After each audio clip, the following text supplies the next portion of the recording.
cash talk. Walk in the booth like Naomi on the catwalk. And tell them bitches whoop whoop from the Jaguar. It ain't even right though. Push me and I might go. She ain't getting money, I'm like, what the fuck the hype for? When them bitches bite flow, make my appetite go. Poof, gone, voila, magic. Looking mad good just to pull up on them rampant. Welcome back to another episode of Unhinged and Immoral. I'm Mecca. I'm Jamila. And I have to fix my titties. Hold on. Because I'm turned to top. What are they doing? Sometime when it's like they just be kind of bleep, bleep, bleep. Mm-hmm. Yeah. Just got to put them in their proper same way, place. same directional, looking at the camera like me.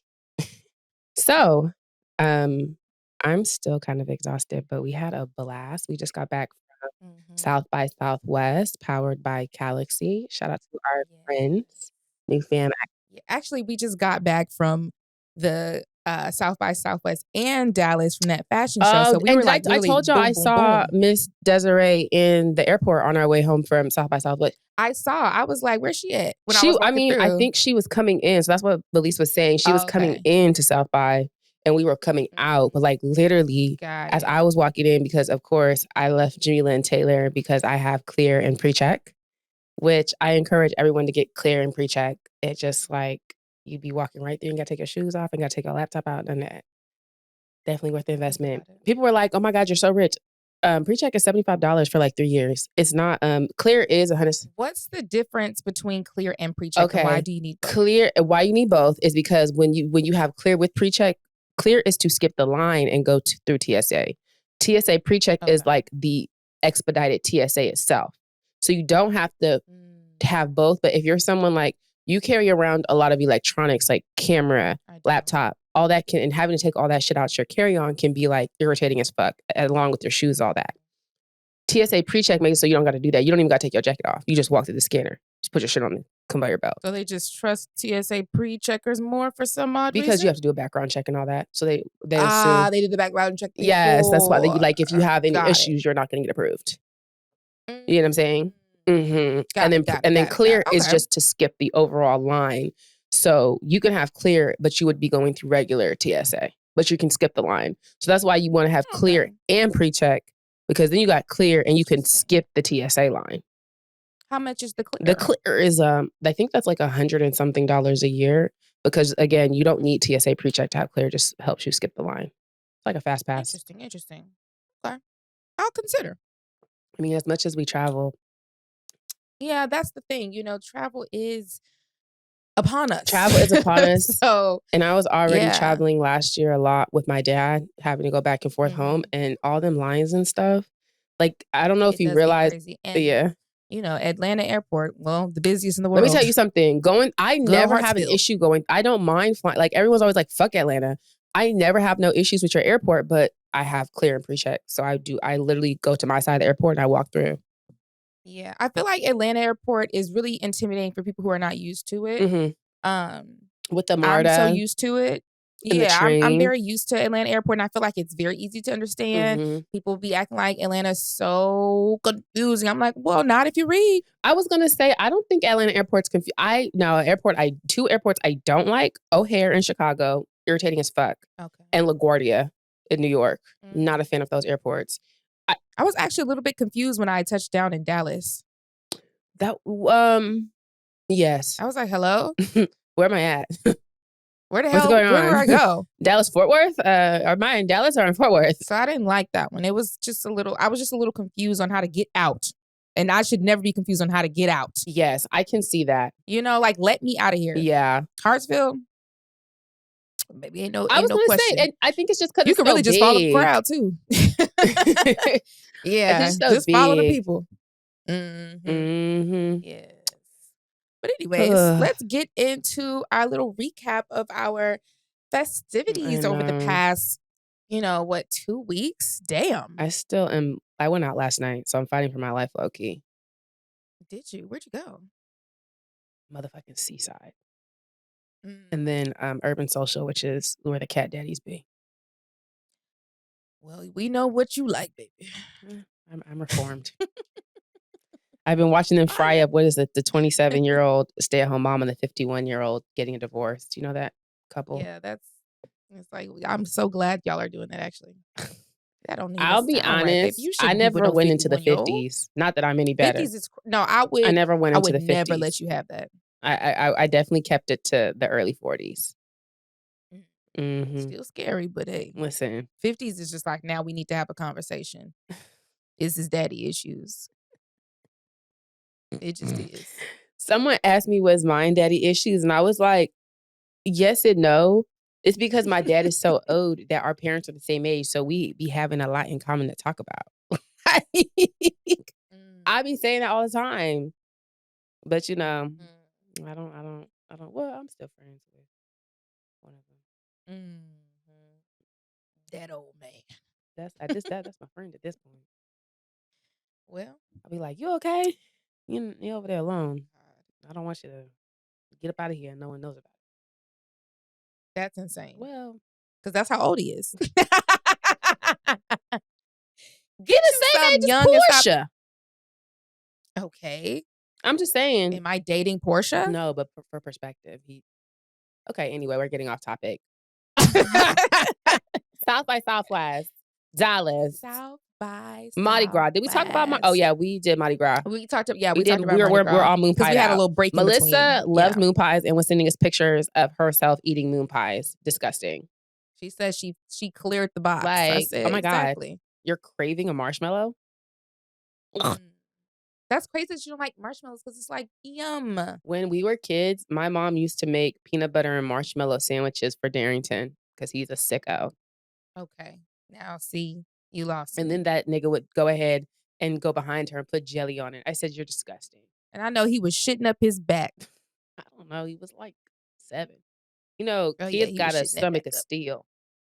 Eat anything and they just start running around. Yeah, that's not something I particularly ever asked for, actually. Yeah, my mom, mom can't really cook. So when she would make our lunches, we would throw them away. But Darrington had like this. This is like a running funny story in our family. My mom made our lunches every single day. And at the end of the year, she had a bill for like $100-some because everyday lunch was like, what, $1 at the time. And she was like, I don't understand why they're buying lunch because. Well, Miss Lindy. Wait, one of the yard duties, Miss Annette, used to be like, yeah, Darrington comes in here and throws his lunch in the trash can like a basketball. Oh my But it would be so disgusting. Like she would put the peanut butter, jelly, marshmallow sauce on a tortilla and roll it up like a Tostito. Oh, no, ma'am. And then when my mom got a panini maker, oh my God, bitch. Oh my God. No, I remember when the panini maker hit the streets like the George Foreman. Bitch, when my mom got a panini maker, it was so bad for me in Darrington.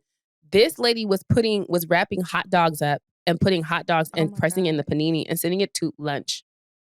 Oh. I was like, now see, my parents were victims of the George Foreman. They were trying to figure out a way how to cook literally everything on a George Foreman. If they could have made gumbo with that George Foreman, they would have. That's how insane came out with they were. With the Instapot.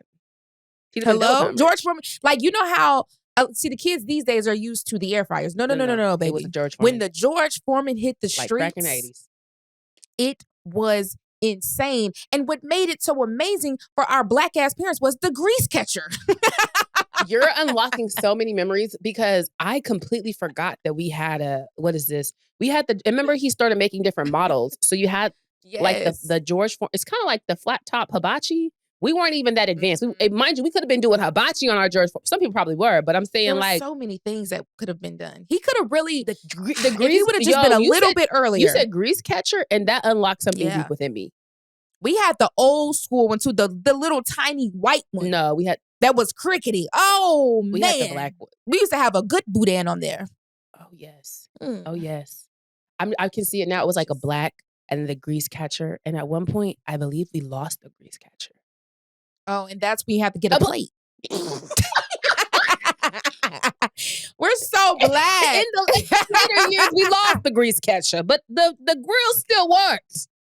When the grill worked, it's one okay. thing my dad used to do, he used to work at an Italian restaurant called Espagnols. Over there, if you're from Sacramento, it's by Sac State. I don't know if Espagnols is still open. He used to work in that, like those, and it was a fancy restaurant. So they would close at like 8 or 9, but he would come home and make hamburgers after his shift on that grill. Ugh. That's how my mama said I got big, because I swear that's what she said. You got big because you're going to be eating a second dinner with your daddy. Second dinner is crazy. Really be it. Because my mama makes my old bullshit. I'm screaming, yeah, let me go over there. No, that's the thing. And Darrington would never stay up for it because he would be falling asleep. But I would be knowing, like, girl, I ain't going to eat that steamed broccoli and fish you made. Girl, I don't want that. I didn't even come make me a goddamn hamburger. Okay. Oh, my God. But we keep getting off topic. South by Southwest fashion show. Yes. Deseri. Let's see how many times it take us to finish this. Y'all take a shot. It's a new drinking game alert, okay? Every time y'all watch our show, every time we change topics, take a shot. Exactly. New game I was alert. gonna say, they were talking about that in the comments of the Alexis video. Y'all all over the place. Mind you, Alexis texted me. This is just how this is how we speak. Alexis was like, mind you, Jamila, do you remember you were really tired that day? What happened? We just had a lot going. That, like, Alexis was the last interview. Remember, we were just on that streak for 2 weeks. Every day we were doing interviews, and it was that very last day. And I think you had just got back from New York. And I know, like, you were tired, and that's why I was cracking up when they was in the comments like, Jamila was so demure this episode. The bitch was exhausted. You actually don't know. She's been running for a week. I'm fighting. She was fighting for her life. If she had been on 10, that probably would have been way more chaotic. Probably been 3 hours long. I think I remember us telling ourselves to shut the fuck up at some point. Like, okay, actually, we literally have to end this episode, because I think we had to do something after that. We had to do something, and then we ended up staying on the call like a FaceTime. Because remember, that's when I ended up getting the Beyonce tickets. We had to exchange some tea or something. Yeah, because the Beyonce tickets. I'm now going to Beyonce with Alexis in Atlanta. Yeah. Well, by the way, that's a shot because we just changed topics again. So go ahead. Cowboy, but I'm in Club Hoedown, so I had to tell them that. We're in Club Hoedown, bitch. We had some business to attend to. Okay. It's a fashion show. South by Southwest. Dallas. Never letting Jamila book the hotel again because she had us in fucking Arlington. Yes. I will take that. Although it's my fault, but it's also my aunt's fault. I should never listen to my aunties.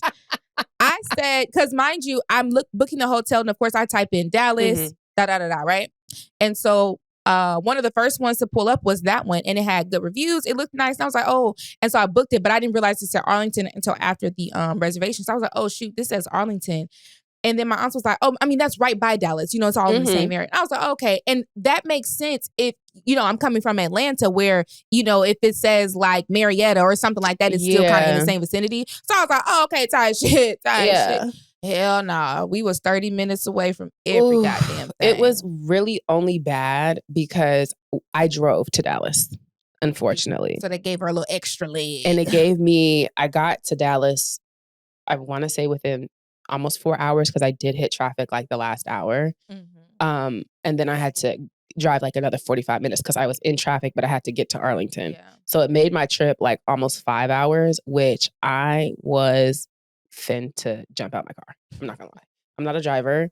I do see I could get used to it because it's such a straight shot. And then the thing is, Sam Houston State University is like there are some good big ass landmarks. Like there's a Buc-ee's. I just like to call it Buc-ee's. There's Sam Houston, and there's this Buc-ee's in like. She is talking about Buc-ee's, y'all. I don't know if y'all. What the fuck? What is that place called? Ennis. You'll never know. And it's like, I know. Okay, I have 2 more hours. I have 1 more hour. Like I was peeping that having to go both ways. I said, okay. So next time I do this, which I might have to do it in April, depending on how I'm feeling, I'm gonna pray on it. But I can probably get through it. I would leave earlier though, because we were leaving. I mean, anytime you're gonna take a big drive, it's like you might as well bite that bullet and just leave early. That way you can just, relax. Yeah. And if you need to take a nap, I would definitely leave but I know how to bust the time down because I'm gonna leave from my friend's house in Spring. If I leave from Spring, that already cuts off 30 minutes off my trip. Because I have the keys now. I know what to expect now. Yeah. So when we got to Dallas, okay, fashion show.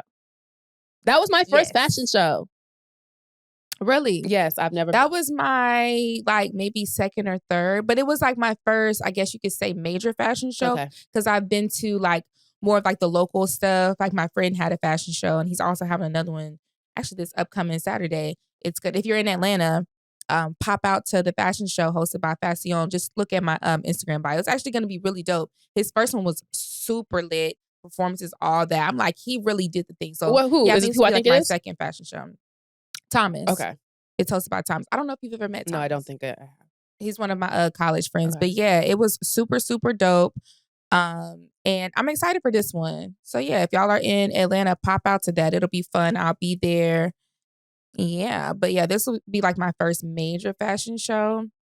And so it was hosted by Deseri. She has these handbags. The brand is Deseri. Deseri. She uses the same leather as Coach. They were super cute. Yeah. They looked good quality. I definitely do want to get one. It looked good quality, yeah. Like I want to buy. Yeah, I want to buy one. Cute. Support Black business. For sure. And she was the first Black woman to have her store in the Galleria in Dallas. Yeah.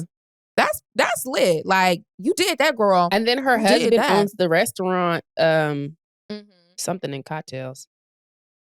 Kitchen and cocktails, which is where the kind of after move was.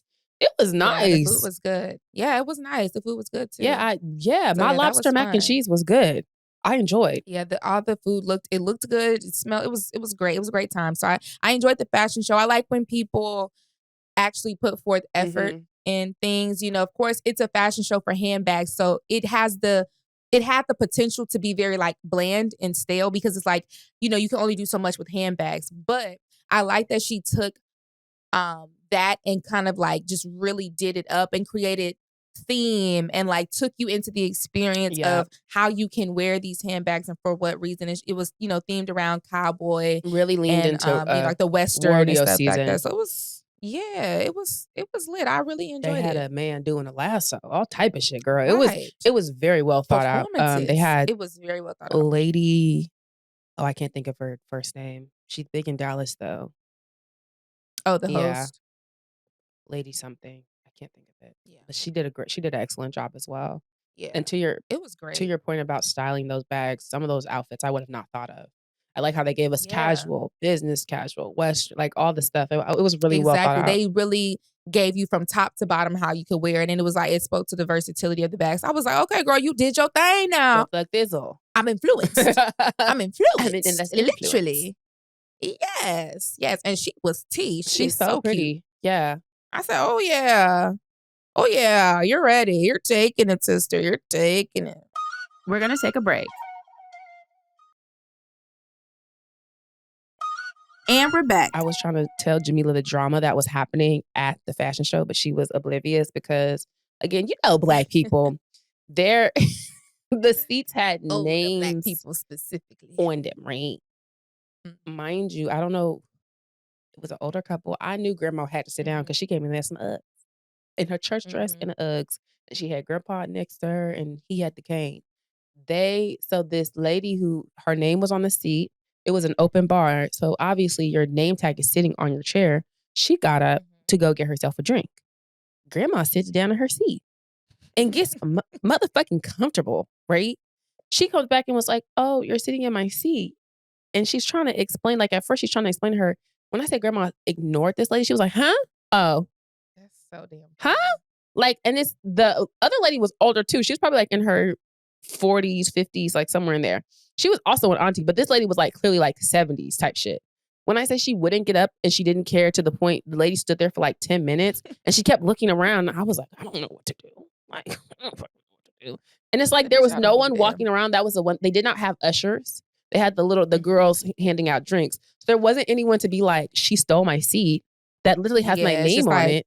You got to just eat like that. She literally had, like, it was insane. The lady walked away. It's like, your name is on that seat. This old lady did not care. And it was like, old Black people are so, oh my God. You did not have to steal ladies' seat. You really just got to eat some stuff like that. And it's just like, well, all right. That's funny. It was. Can't even be mad. Old Blacks, they're going to be Mind old you, Blacks. in my head, I was sitting there like, someone might have to give these older people their seat for real or help them find their seat. Because the granddad was on a cane. Like, they clearly can't be up standing around. If that was me, I for damn sure wasn't gonna say shit. You got that, sister. No, if it had been me, but she was also an older woman, I think. So she was like, oh, you're in my seat. But it was just like, Where else is like, I don't know. You know, as young people, we would have just ate it and been like, oh yeah, go ahead. That ain't even for me. That ain't even for all me, right, grandma. sister. Go ahead, Go right there. ahead. But you know, old on old crime. Yeah, they don't be giving a fuck. That's funny. No, it was funny. Yes. It was giving a Nene and Phaedra moment. Well, are you gonna get up? No. Yeah. No. No. Okay. Well. And then between that and you trying to get them fries and you couldn't get no fries. The popcorn wasn't bad. It just, you could taste the food coloring on the popcorn. Yes. That is and like the chemicals. And that's also my gripe with certain cakes. Like when you go to like a Publix or whatever, you get their cake. I don't like to get too many different colors because the food coloring starts to bleed and it has a certain flavor. I know people say you can't taste food coloring. Oh, that's a bunch of shit. Can. I feel like if you're talking put too about much, you absolutely can't taste food coloring, you need to get your taste buds examined and you being real greedy and gluttonous because if you pause, there is a certain amount of drops you put in there to where you can't taste it. But the moment you put one too many, it is a very chemically taste and I don't want it. And that's what the popcorn tasted like. It was sweet and good at first. And then you was like, oh, it was like that's chemicals. The after hit with each pop, because it was caramel corn. With each pop. And her colors was like pink. So it was this cute pink caramel corn. So you eat it, you like, that's good, that's good, that's good. Yeah, and then you go like, wait a minute. Huh? Chemical? The hell? A pesticide? Poison me? So I just had me about 10 pops and let it go. Yeah, I could not, when I couldn't bear the chemical no more because it was so good in the first half. And then the second half would be so bad. I was like, I'm going to throw this away. Yeah. But back to my point, I wanted to rant a little bit. Yeah. People who say they can't taste food coloring really make me mad because like, how fast do you have to be inhaling something to be like, I don't taste that chemical? Sometimes you can't though. If they, like I said, if they do it right. Yeah, that's not what I'm talking about. But, you know, if you slow down and chewed your food, you would taste that pesticide. Anyway. She's calling y'all big. I'm just saying y'all should chew your food. That's what my grandmother told me. Y'all, you know, you're supposed to take a certain amount of bites so you can get all the flavors. And it also helps you get... Take a shot.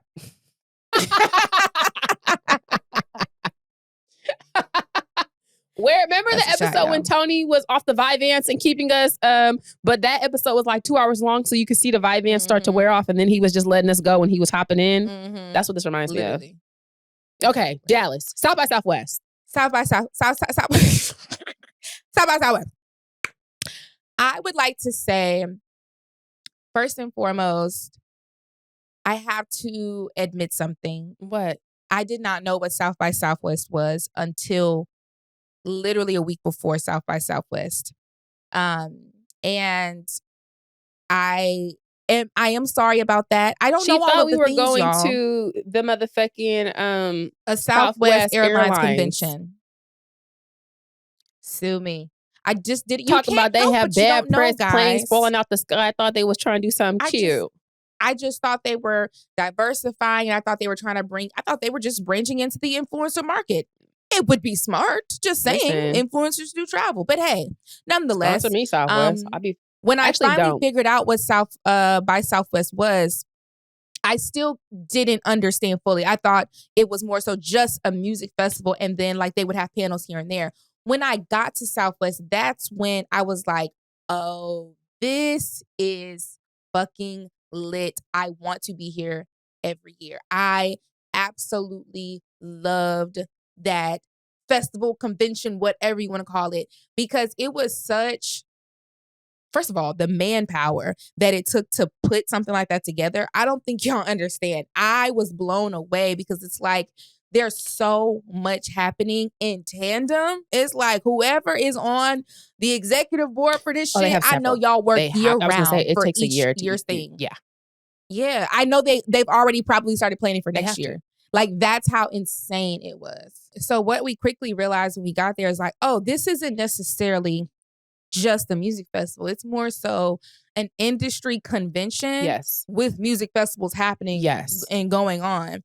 And so there were lots of different meetings and conferences and panels just going on every single day. And it actually started on the 6th and ended on the 15th. So like it was massive and it was so much to do.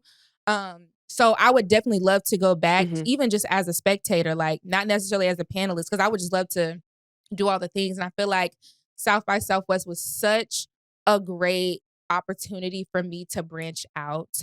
If you follow me, you've heard me talk about me having social anxiety a lot. And I still do have that. And I'm probably never not going to have it. But I feel like I really pushed myself to break out of that and at least fight against it so that I could receive the benefits of an event like this. And I feel like I did so well. I'm giving myself a huge pat on the back. I really just did that. Like I was talking, y'all wouldn't believe. You're going to have to check my vlog later on this week to see like what I was doing. But I was talking to people, y'all. Oh my God, I did so good. Yes. I also have a vlog on YouTube. I was doing a daily vlog. I literally have to edit the last day. I just haven't. Okay. But day 1, day 2 are up. So definitely go check those out, respectively. Mecca on YouTube and Jamila Bell on YouTube. But I had an amazing time. I was kind of aware of South by Southwest, but I was honestly, like I said, blown back. Like this is my first time going to an event like this. And then meeting people who were telling us about other events like this. Like I found out about the movie festival in Martha's Vineyard, which is like a historically Black area. The Black Film Festival that happens in Miami. It was like, oh, they have all these, but like in Black too. Like that I was like, okay, now I have my list of things that I need to show up at. And like I keep saying this, but as you get older, it's like the stuff that you want to do that seems fun. Like your horizons expand. I had an amazing time. I am looking so forward to like going to the Black versions of these things. That's definitely on my to-do list. Tribeca, like the festivals in general, because again, I thought South by Southwest was a music festival. I made it like, I thought it was like a Rolling Loud, like a music festival. I did not know that it was what it is, which is an industry convention, which is like a perfect way to put it. They have so many talks available for you, so many panels you can go to, so many link ups, meetups for you to network in whatever industry. Like obviously it's a creative space. There was like tech there too. Tech. A huge tech like portion. Tech, art, like anything you can link up for. Yeah. Jamila and I went to a Black content creator event, went to a HBCU event. We were meeting some heavy hitters who were doing shit that I would have never even thought you could really do. First of all, it's just like you don't know who's watching you. And I keep saying, I keep trying to tell y'all to post our content. So we're going to have a little motivation number. So go ahead and take your shot because we're going to have a tangent. Okay. Let me take another shot of water. Get that shot ready. So I don't start coughing. Yeah, go ahead and take your shot because tangent loading. You literally do not know who is watching you. You don't know what rooms your name is in because those numbers just do not accurately tell you. Because think about it, about how you and your friends interact with content, right? You might see a funny video, you send it to your group chat. Now you guys are talking and then it goes here, then it goes there. But you don't know who all is included in those numbers. Sometimes, right. And then sometimes it transitions to other platforms that you didn't even post it to. So it's just like, think about how that reaches, right? We went to a music event, a music listening event. You need to describe the event before you, please. Oh, let me describe the event because it actually was such so a dope fun. idea. Like I had a great time. It was so fun. I loved it. So it was a hip hop and R&B listening event, right? And they had 4 panelists. They had 4 panelists on stage, right? And they were essentially music execs. So they worked in A&R. For the most part, I think they all worked in A&R, right? One of the girls owned a studio, I believe. I think she was the only one who wasn't like an executive. Yeah. So basically, it was an opportunity for these musicians to play their songs and the people on the panel would give them advice. Like, I love this. I didn't like this. Here's what you could do better, which is, you don't get that opportunity all the time. So it was a super dope concept, right? So we get in and they're playing their music and I'm not going to lie to y'all. The first couple was... We were sitting in the back. The first couple was, you know what I'm saying? Like they needed that advice for sure. They definitely needed that advice. And I hope they listen. But it seemed like it was getting progressively good. I'm like, and it was some heavy hitters. I'm like, y'all's really eating. So that was the event, right? Some of them were bad. She's being nice. And I want you to get to the motivational part, but I have to get to the hilarious. I have to talk about this event. Shot time. If you are someone who cannot keep a straight face in church, when people start rolling on the floor, these type of events might not be for you because you have to be strong. And when I say Jamila got me on camera, I was like having to put my head between my legs because some of them songs were legitimately hot garbage fire dumpster trash. And shout out to those music executives. They weren't even really keeping it together. They were doing shit like, it would be a bad song. And it's funny because the person I know you're about to bring up is the person who said this. He said, who cares what you sound like? You're marketable. You look good. That's all that matters. You got the look. Baby, you got amazing energy. He said that song was shit. He said, you got amazing energy. You're marketable. You don't even have to sound good. I mean, I'm just being honest. Like, da-da-da-da. Like, seeing these people trying to, what is this sandwich? What is the business model? Good, bad, good. Or trying to just say stuff that is positive while trying to tell them this shit is trash. The one boy from Houston, there was a couple of them, he said, I don't have anything to say. I was back there like literally shaking. Yeah, okay. I had to. No, yeah, when I say I was like, yeah. And I told this story on TikTok and then I'll let Jamila get to hers. There was a girl who made like, I would say positive, like rage music. And everyone was vibing with it. Everyone was like, yeah. Yeah. I don't know what the hell she said. I don't know what the fuck she was talking about, but it was a vibe. And like the whole audience was like head bobbing. Everybody head was like, hold on. Like, think kind of like, do y'all shit, like Rico Nasty-esque. So now she got a reaction to everybody like, oh, where are you from? Da da da. She says the name. I didn't recognize the place, and neither did the executives. So she said Tel Aviv. I said, So they're like, oh, well, where's that? She goes, Israel. When I say the whole room, mind you, the room is filled with mostly black people. I had an audible reaction. I said, oh, someone to the I think it was that nigga from Rochester to the left of me was like, oh shit. I said, the whole room of black people was like, oh. So and then she was like, yeah. Go stream my music. Anyways, streaming now. We're going to take a break. And we're back. So that was the event. So fun. Super dope concept, like I said. Like, I love the concept. I love the event. It was very entertaining, like super fun. And so, I had my manager hat on. So I'm like, I definitely want to talk to the people on the panel. And one of the guys on the panel I had already spoke to. I manage an artist named Audie. You guys may recognize her voice. She's actually the person who wrote the theme song, wrote and rapped our theme song to Unhinged Immoral, Let It Be. No, not Let It Be, right there. Both songs are streaming though. Go stream both the songs, Let It Be and Right There. And we have actually talked about Autumn on here before. Autumn also happens to be Jamila's best friend. Okay. So make sure y'all go follow her on all platforms. Audie Automar. Yes. Also, come on, plug. Another tangent. Go ahead and take a shot. Go ahead and take a shot. Another one. Another shot. Let me do the whole plug. So basically, Autumn just released a single, Clowns. Okay. It's off her EP that's dropping April 12th, y'all. Period. April 12th. Shout out Autumn. So make sure y'all stream the song. Go watch the video that I just directed. Yes. Ring a Bell Productions. Clap. Ring a Bell Productions. Purr. And like I said, she has an EP coming out April 12th. So make sure y'all go stream her. Make sure y'all support, because if y'all support us, you got to support her. You know what I'm saying? That's just straight like that. But anyways, also, I had my manager hat on. I wanted to say, Autumn has really good appeal because even, Darrington does music too. And not that, I mean, I have listened to Autumn's music, but boys don't always tap in with like girl music.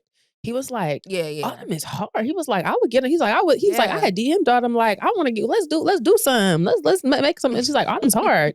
I was like, okay, period. Audie Automar, you got the boys tapped in. I didn't know that's my girl. Yeah. One thing about it, and it was funny because we touched on this a little bit before, but it's like, I was so gagged when Autumn started rapping. Yeah.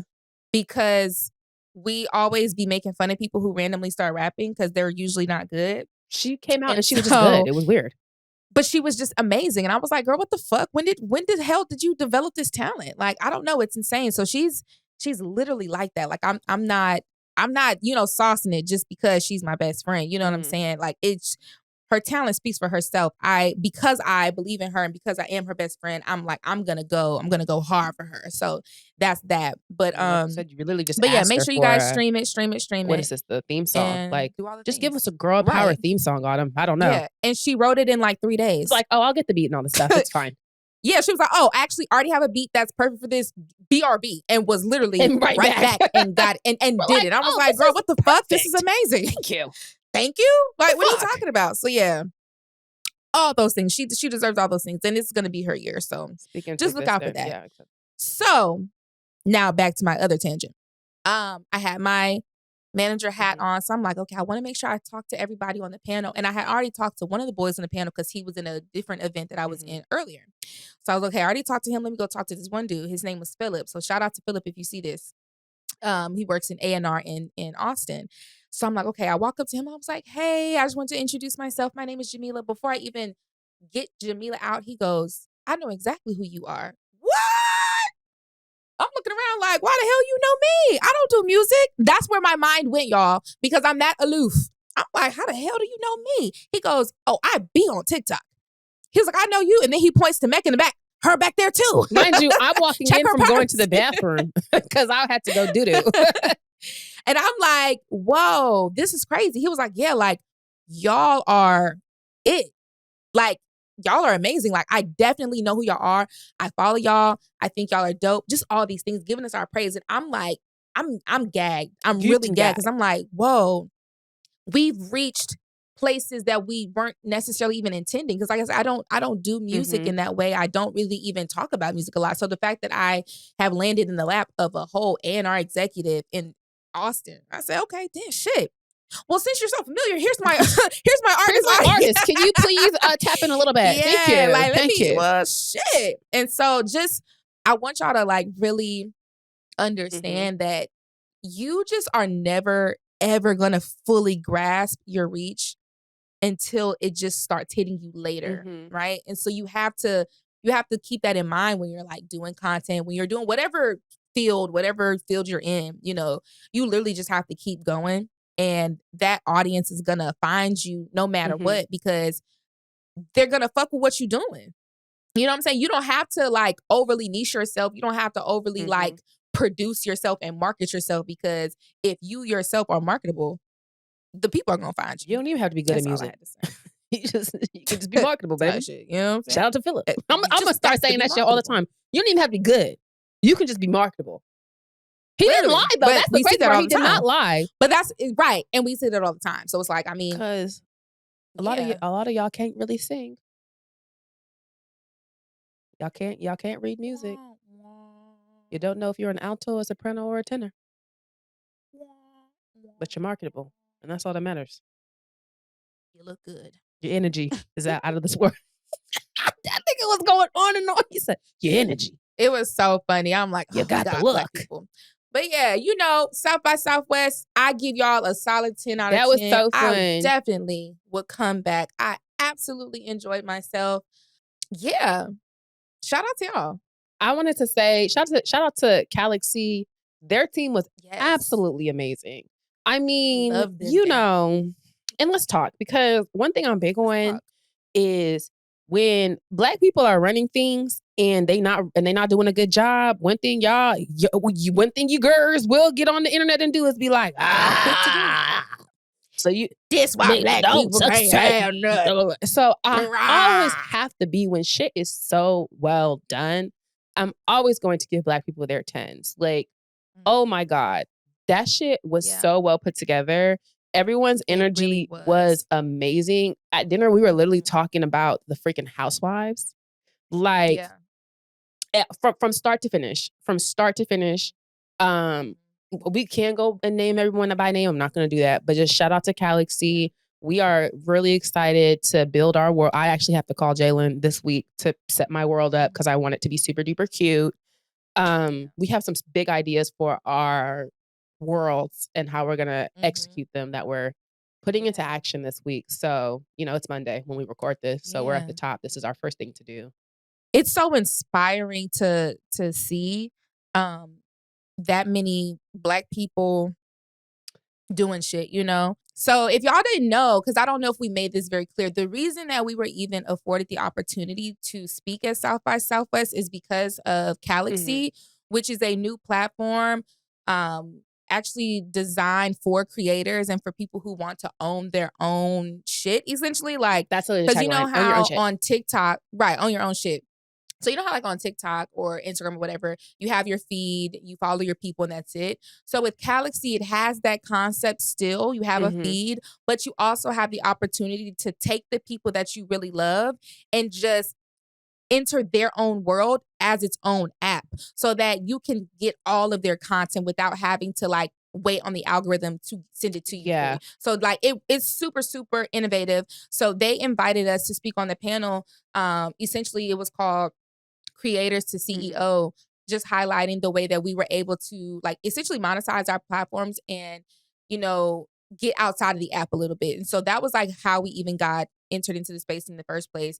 And the team, like Mecca said, it was like instant chemistry, which I love because y'all know I'm awkward. And I also, when I'm meeting new people, I just be like, oh, it could go anyway. Yeah, what's that energy? What's that energy giving? What's the energy giving? And when we touched down, first of all, they took care of us. My God. Yeah. We had our own rooms. Mind you, we did not have to fight over our thermostat. Flights. It was amazing. Amazing. I don't know if I could go backwards. You know, when you get some shit's like, it's like, you know what with a standard. Week, I was like, okay, so I guess we'll have a discussion about the rooms and the stays, and because if we would have to pay separately, because there's a pocket, but the pocketbook looking like, because like you don't want to go backwards, but could our pocketbook do that quite yet? I don't know. Right? We're gonna have to figure some things out. You guys have set us up so well, and it's like, why would you tease us like this? Because I gotta be honest, I was sold off the thermostat alone. Alone. My room was warm every time I walked in there.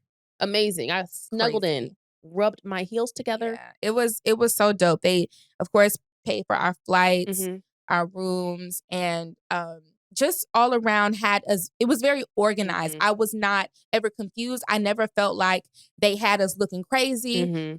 They just really took care of us, and it was just a really good vibe altogether. Like just outside of the professionalism of them, they were just a good time. You know what I'm saying? Like when we went out for the company dinner, everybody's just chill, good vibes. We had good conversation about any and everything. And I just really enjoyed them a lot. And I can tell that they are very invested in us, but not just us as a unit, us as creators. And so I'm excited to see where this platform goes. And, you know, it kind of happened at a really interesting, pivotal time on TikTok. If you've been tapped in, you know, there's a conversation again about pay disparities between Black and white creators. So them coming in right now, I think is such a dope time because they're giving away $20,000 to 50 creators to help build your world. Because me and Jamila are amongst the 50. We just wanted to make that clear. We did take that first. We did take that first. That first grab, which is why I'm tapping in this week and gonna build my world. I do like the idea of kind of like if you follow my Instagram, if you like my TikTok, if you like my YouTube, Calexy will give me like my own app, my app on your phone where it's like it's me. There's a lot of features on there that you can like think of everything rolled into one essentially. You can have your Patreon, you can have your content, but that's behind the paywall. You can have your stuff that's on the feed, and everything is this particular creator. So it's like you're not, and you can be a part of multiple worlds, obviously. So Jamila and I plan to have our separate worlds, and then what do we call it? You and I, Unhinged Immoral. You and I, the you and I world. So you and I, Unhinged and Immoral. You get what we did there?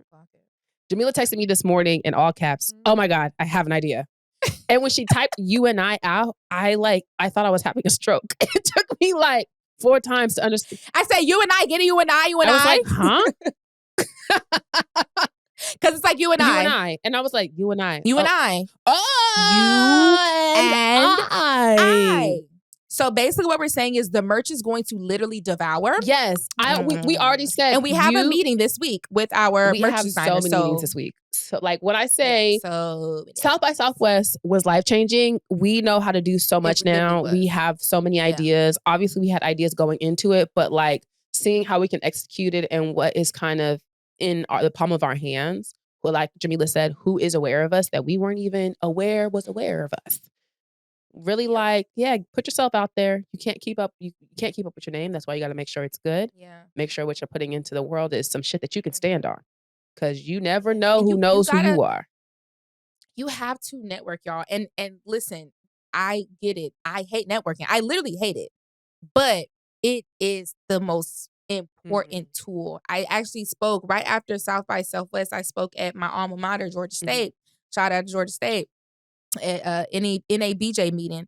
And we were talking about that. And what we were all saying on the panel is that, like, you literally have to network. You have to be there in person, right? You have to go out and speak to people in order to really transcend your career. And that's not just about social media. That's about all of the careers, especially if you're trying to be in entertainment. You have to know people.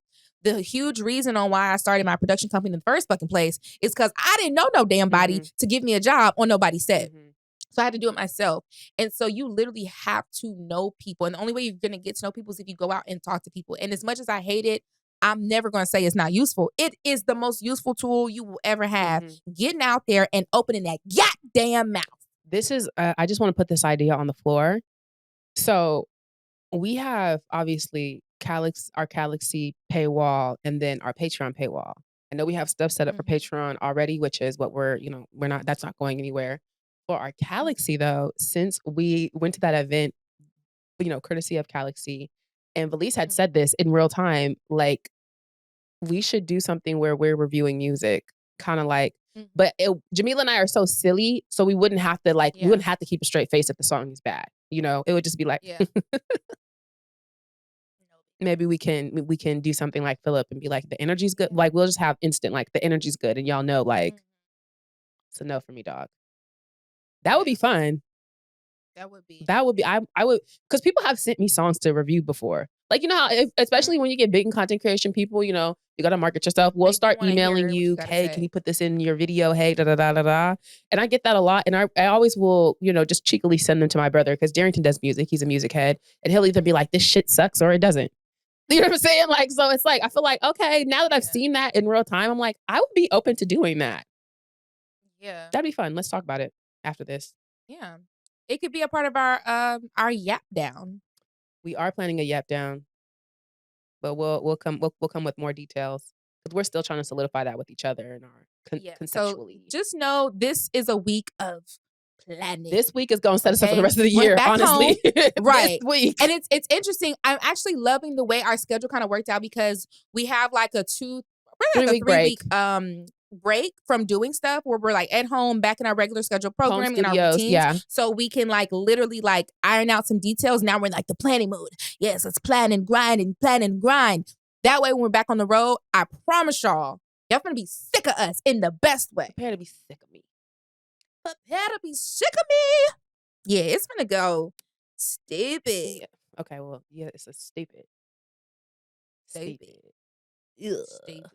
Well, with that being said, let's spin it. Let's spin it.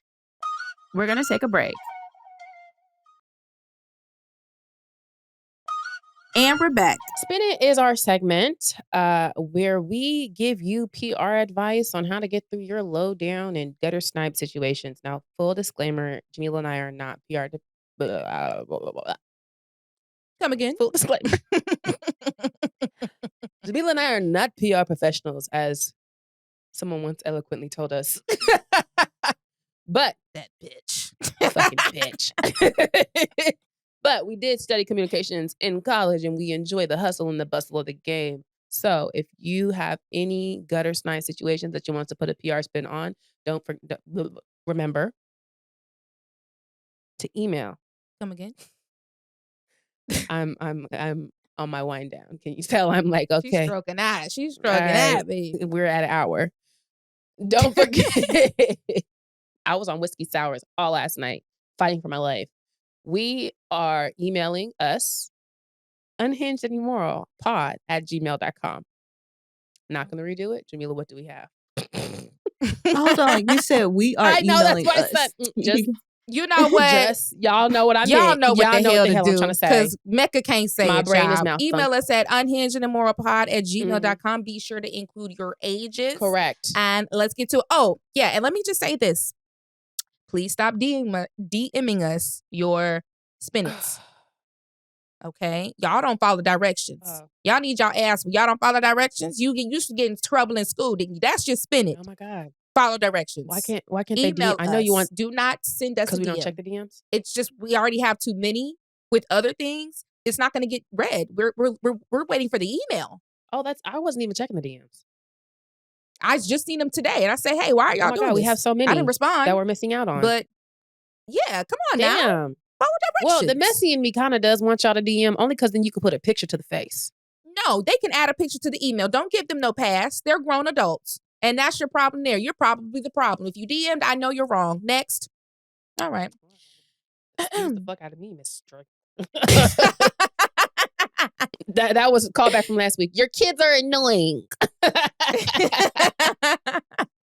All right, let's get to it. Hey, y'all, love the podcast. And can you please keep my name anonymous? My sister and I have always had a tumultuous relationship.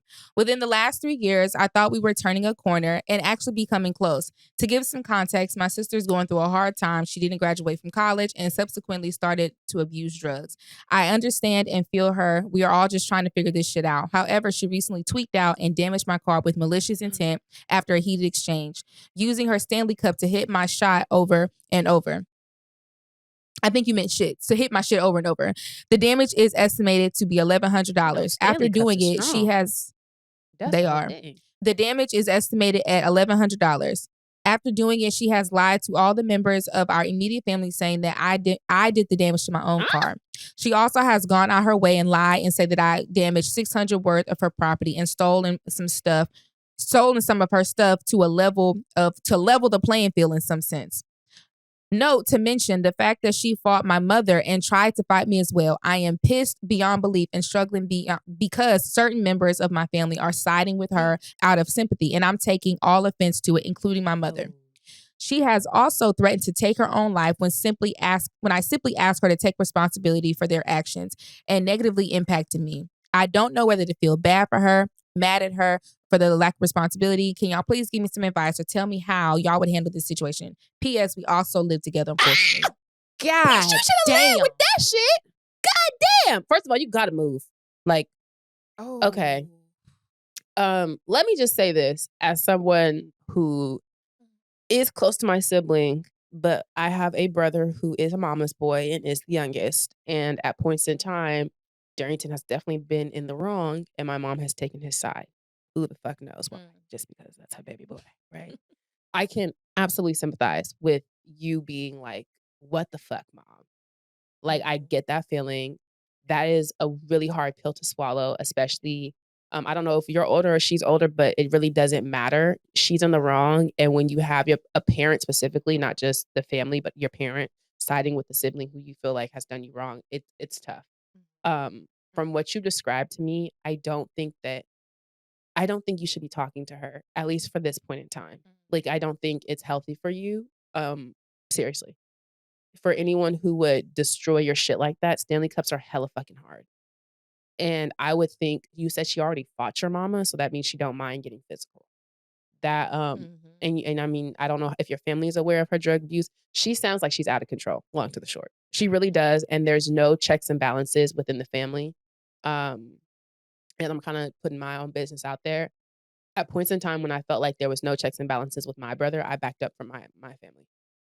Like, I didn't talk to Darrington. I didn't talk to my mom because I was like, if that's like the behavior that y'all are going to go with, I'm not with that. Morally, I don't agree with that. So, I think that's really hard. And obviously, this is not nothing that has to last forever. Because for me, I did a stint, and it was like I got the apology I wanted, and that is what I was seeking from the beginning. And sometimes it's really hard to stand on business with your family, but sometimes you do. You just you have to. This is tough. Seriously. Child. I was gonna say, I'm gonna start off by saying you're in a very difficult position. So as much advice we can give you, I know it's gonna be one of those things where you kind of just have to find your way. You have a couple of things working against you. Number one, it's your sibling. Like, it's, that's hard, right? And number two, y'all live together. And number three, we're dealing with drug abuse.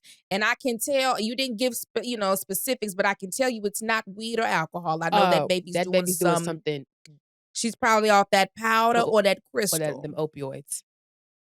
Or them Because them opes, silent, but deadly, and make you get crazy, Listen, girl. So you hitting a car with a Stanley. Oh, you're on drugs, baby. You know what I'm saying? And it's clearly to the point where the drugs have taken over to the point where she is no longer acting as herself and she's kind of going out. So when you're dealing with drug abuse, now I will give the disclaimer and I will say I fully understand that drug abuse is a mental disorder, right? Being addicted to drugs and or alcohol is definitely a mental disorder and should be treated as such. Meaning there needs to be a level of empathy with those people. However, just as a mental disorder, there is absolutely boundaries you are absolutely able to have without feeling any kind of way. Because at some point, it's affecting you. And that's where we are right now. The drug abuse is affecting you and your livelihood. You have to put some distance in between you and your sister. I don't know how close you and your sister were previous to this, but I'm assuming y'all were close. And if I can attest to the way me and my siblings are, which we are very close, if one of them niggas started being a crackhead and acting a fucking ass, I'm slapping the shit out of them and I'm shaking them up and I'm getting them right. And I'm hoping that you do have that relationship where you can be blunt. Well, she said their relationship hasn't been good. It was getting good, but the whole life it hasn't been good. See, and that's where that's going to be an issue. It's going to be harder for you to even break through to her because y'all have already been a little bit of estranged. So my advice to you would, like Mecca said, it definitely need to move out.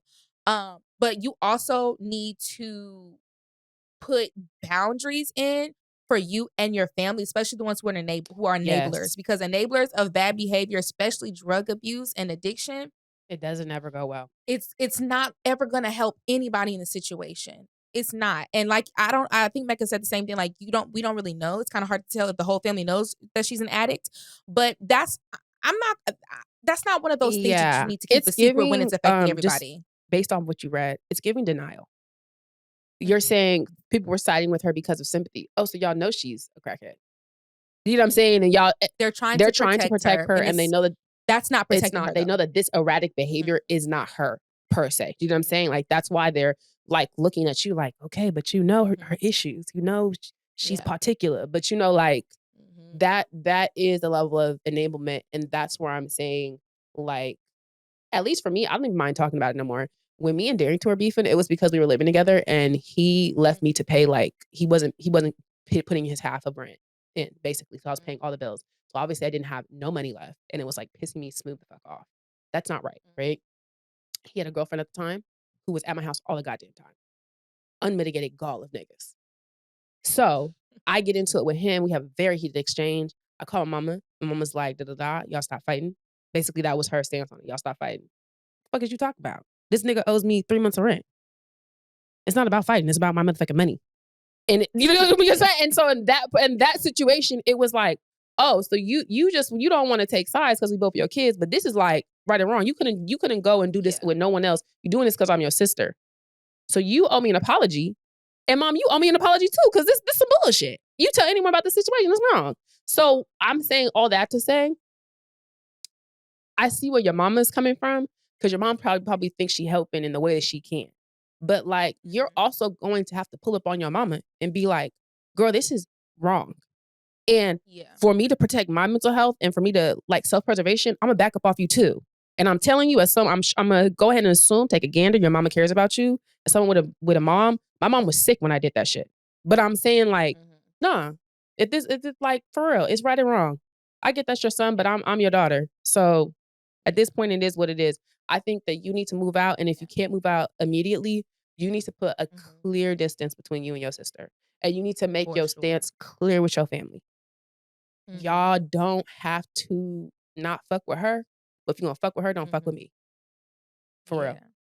And you, like you said, your car is damaged and she owes you money. I don't think you're gonna get it back. Be real with you. You're not gonna ever get that money back. And I think that you have to I didn't get my money back. I didn't get my money back either, girl. You ain't gonna get the money back. You're not getting that money back. You gotta just some things you're gonna have to eat. And I think that if you also kind of thinking of the future, let's hope that your sister gets better, because I want that for her, and I'm sure you want that for her. Let's say down the line she seeks help, she gets clean, all of those good things.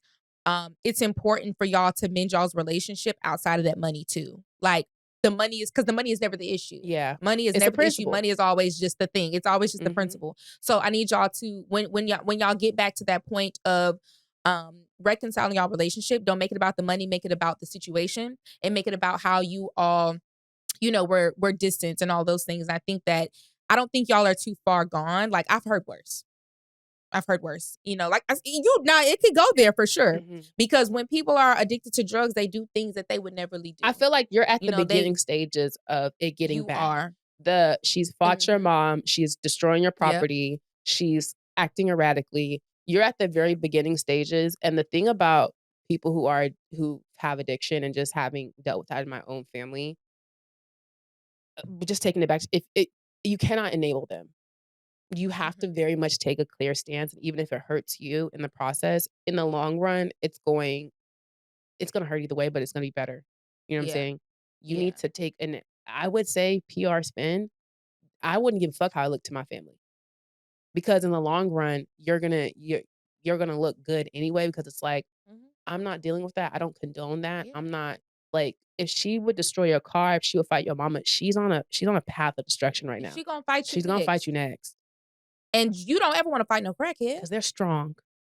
She gonna beat your ass. I'm sorry, sister. So that's just, she could rub her hands together and start the car like Kevin Gates. They don't feel pain. Don't. They, you know what I'm saying? So I wouldn't even, you don't want to fight no crackhead. So you might as well go ahead and get out of there before she whoop your ass. And then you're going to really be pissed off because you just lost to a crackhead. So you don't want to do that. But I will say, also prepare for the possibility of your sister hitting rock bottom, because sometimes them addicts don't know how to act until they hit that rock bottom. What's so crazy is, I was just about to say, and you need to talk to your mama and tell your mama be prepared for her to whip her ass too. Because I'm saying, like, I could only imagine you move out or you're backing up, and now your mom is dealing with her full force, and all of her rage is going towards your mom or other family members. Everyone gets to the point where they're not going to have it no more. And you just seem to be the first one who got to the point where they're not going to have it no more. So you're leading the charge here. And like Jamila just said, that rock bottom be bottom as fuck sometimes. Unfortunately, that's where some people got to And sometimes that's what they need, to have a wake-up call. Y'all all need to take y'all step back, and maybe you need to pull your mom to the side. Y'all need to have a lunch, right? Wait, we were just talking about this. Be like, mother? No, mother.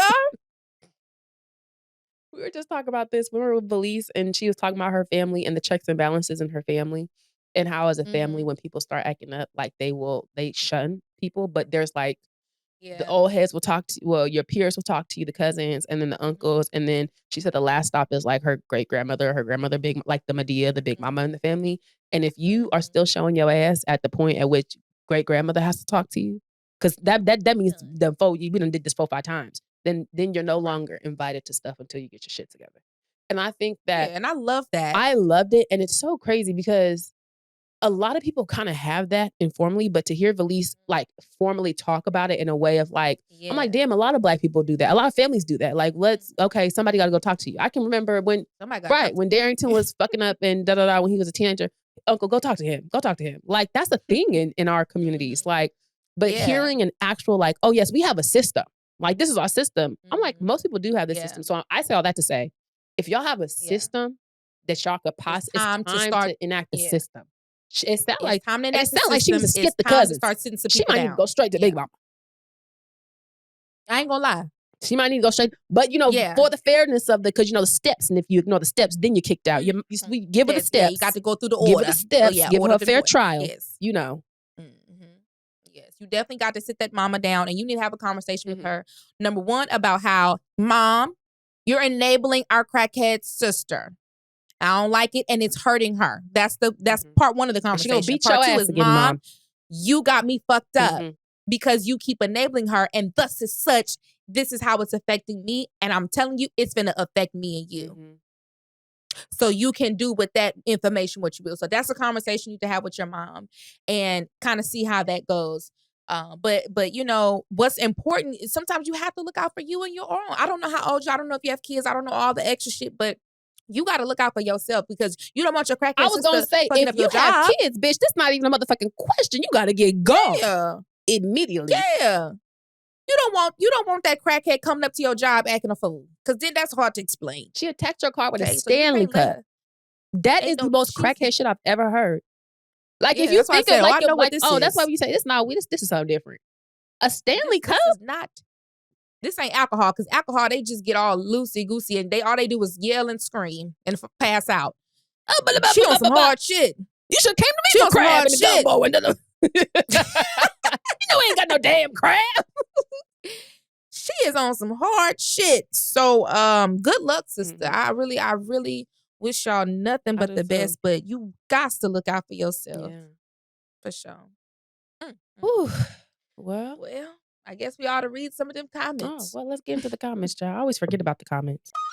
We're going to take a break. And we're back. All right, y'all. Make sure y'all keep liking, commenting, subscribing to all of our things. It's really important so that we can, judge your engagement and send that to brands so they can send us money. Money. So keep engaging. All right, y'all. So we're going to read some of y'all comments. Mecca's going to start off by reading some of the comments from Apple. These are from Apple. This one is from Simply Shaki. She said, 5 stars, great show. I love this podcast. I also am afraid of my bestie driving. Wow. This is awkward. She isn't new, but she drives like we're on the run. I basically told her, I don't care. We doing a cross-country trip. I'm driving my own car. Keep up the good work, ladies. Shay from Omaha. This Shay from Oma. So I'm gonna assume that means Omaha. Said lean nut, 5 stars. We talk so fucking much that I don't even know the context of lean nut anymore. So I'm like, what But did he be what the saying? fuck?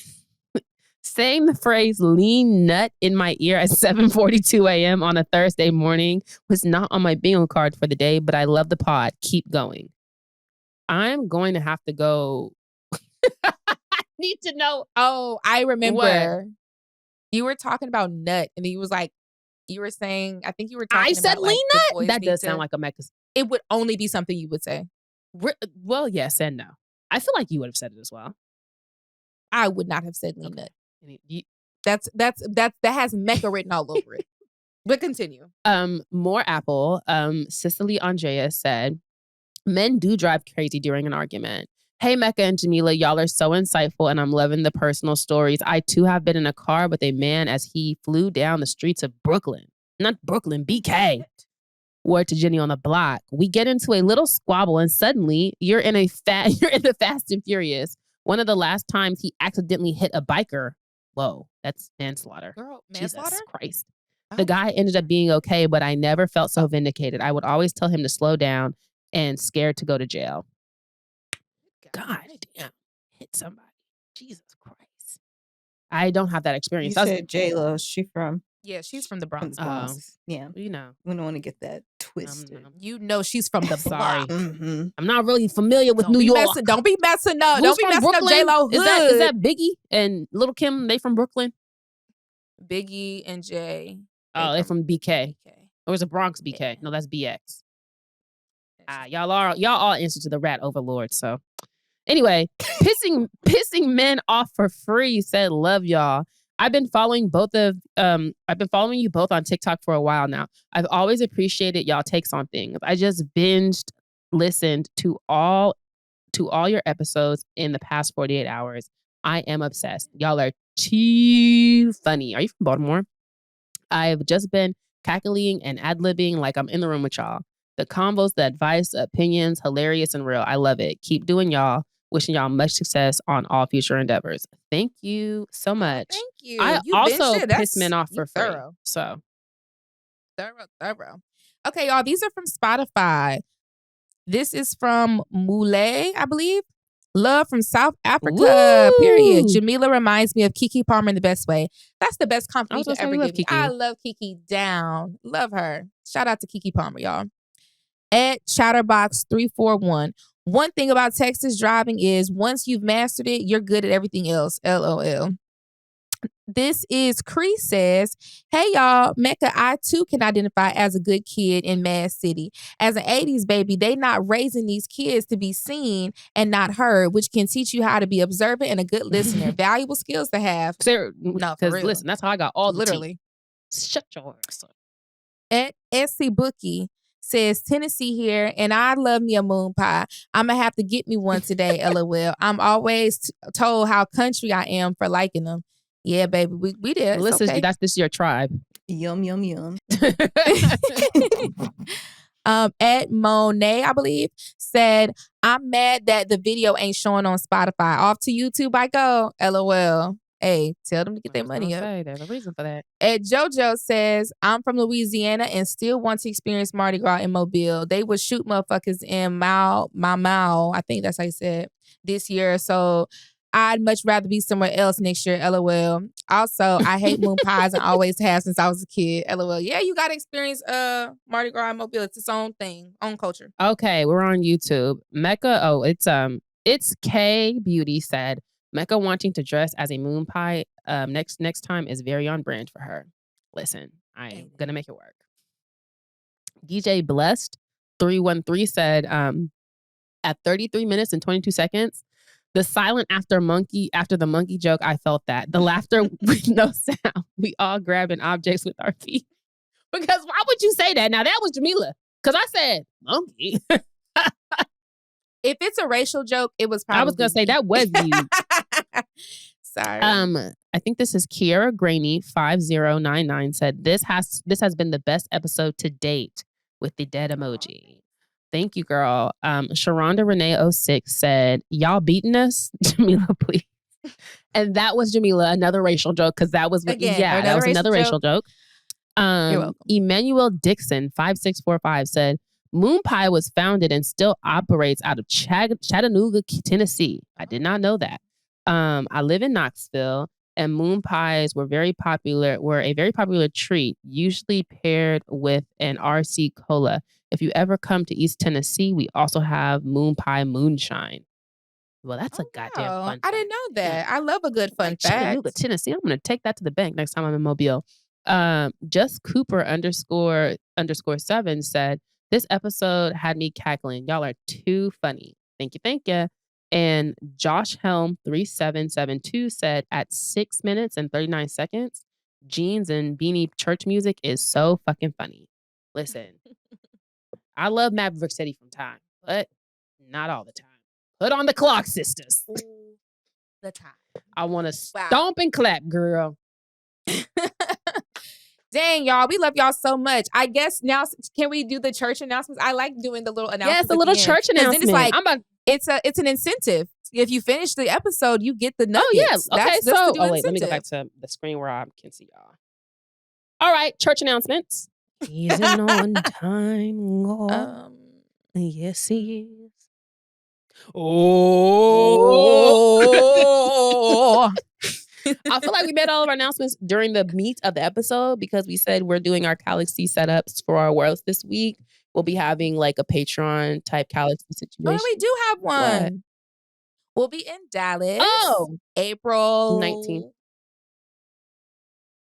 17th through the 20th. I'll be back at 4th. I have a gender reveal, but we'll see how I'm feeling about that. Yeah. We'll be there whole weekend. So we'll be in Dallas from the 17th to the 20th. We'll be there for a country music showcase. We're actually hosting. So this is going to be our first hosting gig. That's super exciting. And we're also going to be doing a meet and greet down there. We don't have all the details for the meet and greet just yet, but when we do, of course, y'all will be the first. We also are hosting an Easter brunch on Easter. By the way, I'm going to put this on the flow. Any churches in Dallas, Jamila's not going to come to church with me. I already know that. But it is Easter Sunday. I am going to try and pop in before I go do Sunday Fun Day and host and have a section and drink. I mean, I wouldn't mind. Would you mind going? We don't have to stay the whole time. We have somewhere to be, but you know, all you got to do is touch Jesus' hem, girl. You just got to step in there. All you have to do is touch him. You ain't going to burn up on nothing. I just, somewhere with good music. Like, I mean, the music. I feel like with the scheduling, I don't play by the choir. It needs to please. Like a Wheeler level choir. The choir is very important because I don't know if we can stay the whole service with our scheduling. And Jamila, you like the music anyway, so that will work. We can just come in, get a little, save the sanctified Easter energy, and then go to brunch and do our hosting gig for the brunch. So Dallas, any traditionally Black Baptist churches? Black. When I say traditionally, I want like progressive. Please don't say anything weird in the pulpit about gay people. You know what I'm saying? Again, a Wheeler energy. if you're aware in Houston. Good choir. That's on the to-do. And possibly not a long service because, well, we might have to leave anyway. So. Yeah, I was going to, it could be as long as you want it, baby. Don't worry about it. Choir got to be good, though. Leaving at some point. Yeah. Before I be a slave, I'll be buried in my grave. Them vibes. Hit the comments. I don't think we have any other announcements. Tune in next week for more announcements. All right, guys. Thanks for listening. Bye. Well, I'll say one more thing, but I won't give any details. We are having a special guest on our next episode of Unhinged Immoral. Oh, yes. We are having a special guest who y'all definitely know. Maybe y'all should guess. Guess in the comments who you think is going to be on the next episode of Unhinged Immoral. This will not be a Patreon episode. It will be an actual drop. This will be our first, what is this? Guest episode of the main pod. Yeah, so leave your guesses in the comments and you'll see if you're right next week. Love you guys so much. Thanks for watching. Mwah. Unhinged and Immoral is hosted by Jamila Bell and Mecca. Produced by Melisa D. Monts and Diamond MPrint Productions. Post-production by Coco, Llorens. Production assistant by Melanie D. Watson. Music by Audie and Brooklyn Billionaires. And graphics by Claudia Choi.